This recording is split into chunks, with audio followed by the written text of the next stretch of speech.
एक लड़का था जिसका नाम आर्यन था। उसका विवाह तन्नू नाम की एक लड़की से हुआ था। लेकिन तन्नू इस शादी से खुश नहीं थी क्योंकि उसके माता पिता ने उसकी शादी जबरदस्ती आर्यन से करवा दी थी। असल में तन्नू शादी से पहले अभिषेक नाम के एक लड़के से प्यार करती थी। जब शादी हो गई और तन्नू आर्यन के घर आई तो उसने आर्यन से साफ कहा, मेरी शादी जबरदस्ती करवाई गई है, मैं किसी और की अमानत हूँ, कृपया मुझसे दूरी बनाए रखें। ये सुनकर आर्यन घबरा गया, उसके माथे पर पसीना आ गया। तभी उसकी सास ने आवाज लगाई, बेटा तन्नू, चलो खाना बनाओ। तन्नू रसोई में चली गई। शादी को 10 दिन बीत गए। एक दिन तन्नू के पास अभिषेक का फोन आया। उसने तन्नू को धमकाया, अगर तुम मुझसे मिलने नहीं आई तो मैं हमारी तस्वीरें तुम्हारे पति आर्यन को भेज दूंगा। तन्नू डर गई और मिलने से मना कर दिया।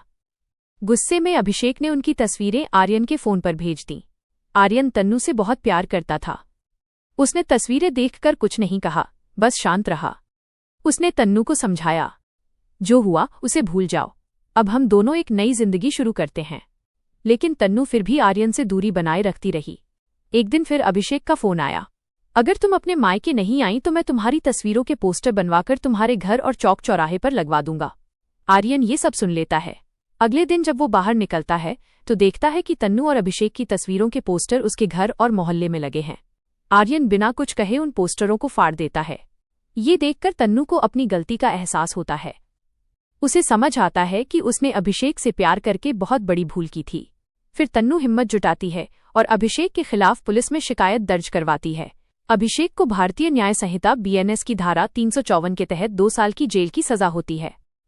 इसके बाद तन्नू और आर्यन एक दूसरे को समझने लगते हैं और सुखी जीवन जीने लगते हैं।